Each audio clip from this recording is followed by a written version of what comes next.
Bienvenue tout le monde sur la chaîne Question de Perspective et aujourd'hui sur mon analyse du jeu Zoetis. Zoetis est entre autres disponible sur Steam. Il a été release le 20 avril 2023 et il est très positif sur Steam, mais je vous rappelle qu'il y a juste 73 reviews en ce moment. C'est pas un jeu qui est très connu, c'est vraiment un des indies les moins connus que j'ai review sur ma chaîne. Et il a été développé par Dusklight Co. Ltd. Dusklight, c'est un studio indie. Entre autres, j'essaie de faire des recherches sur quel jeu il avait fait, puis à part Zoetis, j'en trouve pas vraiment d'autres. Et édition d'Akupara Games, qui font souvent des indies. Entre autres, ils ont beaucoup d'indies dans la compagnie d'édition. Le jeu se retrouve à être 25,99 sur Steam, qui est un prix moyen pour les indies. De nos jours, la majorité des indies se trouvent entre 20 et 30 $. Souvent, en bas de 20 $, il y a des raisons pour ça, puis en haut de 30 $, souvent, il y a des raisons pour ça. Soit que le jeu, il y a plus d'efforts dedans, il y a des meilleurs graphiques, il y a une histoire plus poussée. Il est entre un indie et un AAA, donc il est entre le 80 puis le 30 $. Et des fois, il est en bas de 20 $, parce que le jeu, il vaut 5 $, il vaut 5 $. On va pas se mentir des fois. Combien de temps ça m'a pris vaincre Zoetis? Autour de 6h30. Quand on va regarder par contre pour How Long It Take to Beat sur le howlongtobeat.com, ça dit que Zoetis serait around 8h, 8h30 pour en average. Le monde qui joue d'un rythme normal, qui prennent le temps de penser vraiment à leur coup. Et évidemment, si quelqu'un joue vraiment lentement au jeu, ça peut aller jusqu'à 11h, mais c'est plus vers la fin de la courbe. Donc, entre 6h et 11h, dépendant de la vitesse de jeu que vous avez et le temps que vous allez mettre sur un roguelike, ainsi que le temps que vous avez besoin pour bâtir vos decks et penser à vos stratégies. Maintenant qu'on a parlé un peu du jeu, on va se lancer sur les images et répondre à la question, est-ce que Zoetis est pour vous? Donc, quand vous commencez Zoetis, vous avez juste accès au mode aventure. Vous allez débloquer les deux autres modes. Même chose pour les personnages. Vous commencez avec Valentina, la guerrière. Mais après ça, vous allez débloquer Alves, qui est un assassin, et Nikora, le mage. Ces personnages-là sont débloqués quand même assez rapidement, ne vous en faites pas. Ils viennent tous avec leur propre combo et leur propre petite mécanique de deck, ce qui vous donnera probablement envie d'essayer les trois et de voir comment les trois se débrouillent dans diverses situations. Contrairement à beaucoup de roguelikes, en fait, je dirais que c'est pas vrai. La majorité des roguelikes plus récents ont tendance à avoir ça, mais un côté narratif, moins le cas dans le temps. L'histoire est pas la plus intéressante. Par contre, vous êtes juste quelqu'un qui suit un guide qui doit aller vaincre des personnes célèbres et pour ça, ils ont des tests. Donc, assez de base l'histoire, ça c'est pas juste pour ça. Si vous voulez jouer un jeu pour l'histoire, n'allez pas jouer à Zoetis, mais ils ont essayé d'en mettre une dans un roguelike. Donc si c'est quelque chose que vous appréciez, qu'il y a une petite histoire en background, ben sachez qu'il y en a une. Quand vous commencez votre aventure dans le roguelike, autant quand vous commencez le mode aventure que d'autres modes, des fois vous allez pouvoir choisir un artefact de départ. Dans le mode aventure, quand vous commencez votre petit bout de story dans lequel vous allez devoir vous rendre jusqu'au bout pour aller à l'auberge vous guérir ou faire quelques actions précises qui ne nécessitent pas d'être sur la bonne node, mais vous allez pouvoir choisir un artefact. Toutefois, des fois, certains de ces artefacts vont avoir un nombre d'utilisations, puis des fois, non.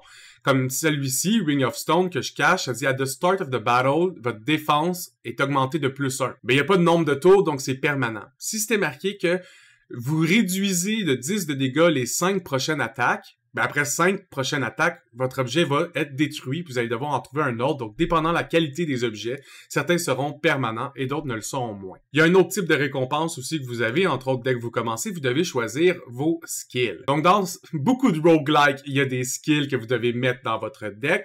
Comment ce jeu-là fonctionne? Au lieu de vraiment modifier un deck de cartes que vous allez piger, vous avez les cartes normales d'un jeu de cartes, donc 1, 2, 3, house et ainsi de suite, et vous devez faire des combos avec, comme si vous étiez en train de jouer au poker. Donc vous pouvez faire des paires, des two pairs, des mini flush, des three of a kind, et tous ces moves-là, vous allez pouvoir leur attribuer un skill précis.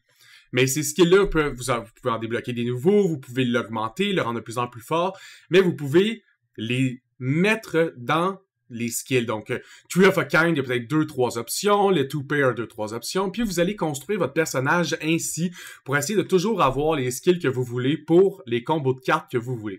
Une fois que vous avez choisi vos récompenses de départ avec qu'est-ce que vous commencez votre jeu, vous êtes lancé sur un path. Vous pouvez toujours en choisir. Des fois, dans Adventure Mode, vous allez juste avoir un path et des fois, vous allez en avoir deux. Quand vous changez de un à l'autre, ça va changer la configuration des nodes. Donc, c'est important de prendre un chemin dans lequel vous allez pouvoir faire les nodes qui vous intéressent le plus. Si vous avez jamais joué à un roguelike, les nodes ont toujours des combats précis par rapport à leur icône. Donc, ici, c'est un icône de combat. Ça veut dire qu'à chaque fois que vous allez arriver sur un icône de face de monstre, ça veut dire que vous allez avoir un combat et à la fin du combat, vous allez avoir une récompense. Le point d'exclamation, c'est un event. Des fois, ça peut être un combat. Des fois, ça peut être autre chose qu'un combat. Des fois, ça peut être positif. Puis des fois, ça peut être négatif, mais vous le savez pas d'avance. Vous allez avoir d'autres icônes aussi comme ça, puis c'est important de les apprendre pour essayer de déterminer quel chemin est le plus optimal à faire. Évidemment, si vous connaissez les roguelikes, c'est quelque chose d'assez classique, hein? Mais on aime ça. Les chemins sont plus courts. Ça permet d'essayer de plus de decks, d'essayer plus de choses différentes parce que souvent, vous allez faire entre 4 et 8 combats. Puis après ça, vous allez avoir terminé votre chapitre. Vous retournez à la ville comme un aventurier. Puis vous pouvez prendre un moment pour vous guérir, prendre un moment pour augmenter vos cartes, acheter de nouveaux items et donc modifier votre deck pour vous lancer dans la prochaine aventure.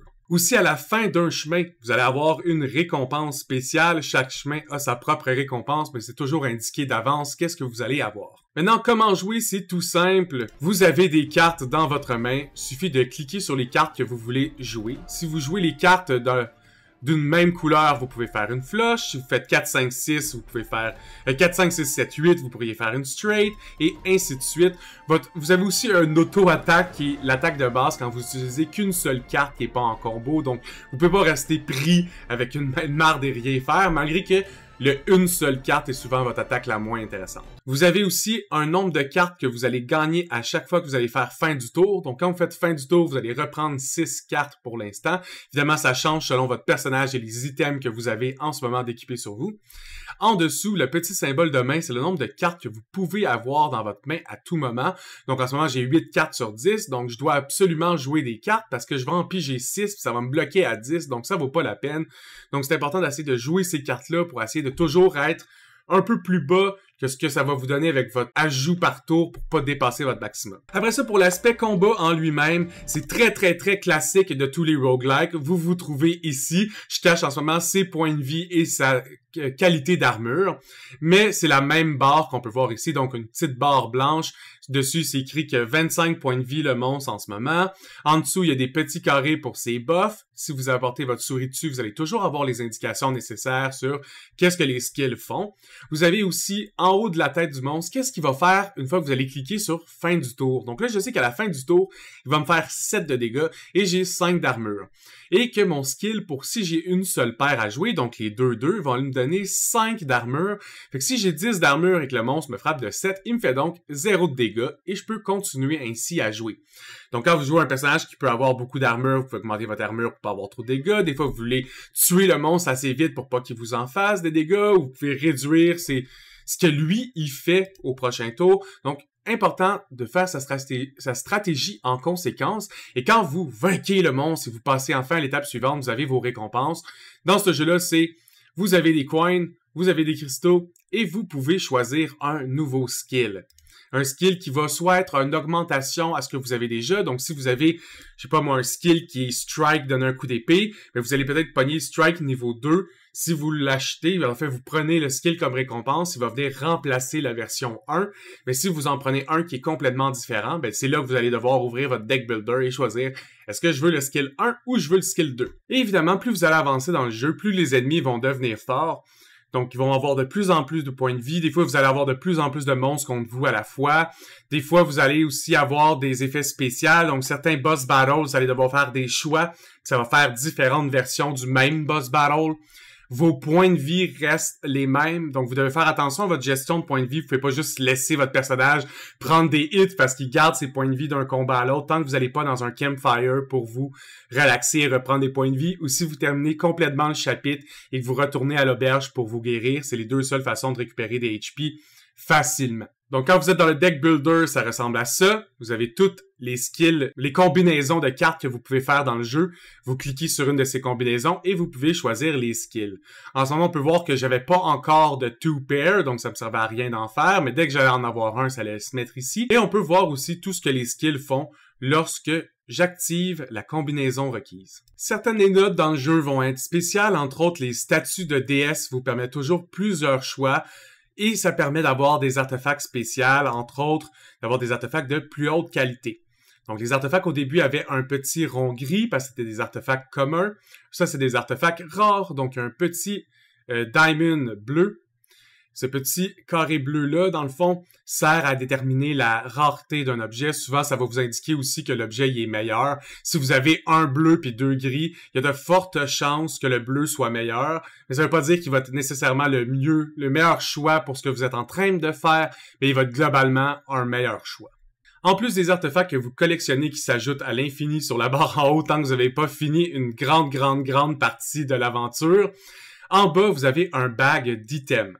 Ces items-là sont des consumables, donc quelque chose que vous pouvez n'utiliser qu'une seule fois, après ça, ils disparaissent de votre inventaire, mais ils ont tous des effets différents. Puis dans mon premier build, je m'étais fait un build dans lequel à chaque fois que j'utilisais des items, ça me donnait des gros effets, puis ça faisait des dégâts à l'ennemi. Faites attention à ça, c'est quelque chose qu'il faut utiliser, c'est pas là pour vous faire chier, c'est pas là pour ajouter de la complexité. Loin de là, c'est juste des petits outils des fois qui vont vraiment vous aider à gagner un combat que vous auriez pas gagné autrement.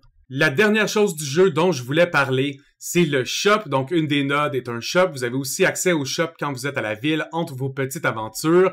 C'est une affaire qui existe dans beaucoup de roguelikes, mais il y en a qui en ont pas, j'aime pas ça. J'adore quand il y en a un. Même si c'est un peu un energy d'avoir les bonnes choses dans ton shop, ça te reste une autre opportunité d'avoir le deck ou la construction de personnages que tu veux exactement, sans avoir à trop rely sur continuer à avoir des encounters puis espérer vraiment fort que c'est ça que tu pognes dans la box. Des fois, ça permet de modifier grandement son personnage, des fois juste un peu, des fois juste de l'aider, mais concrètement, j'aime beaucoup les shops.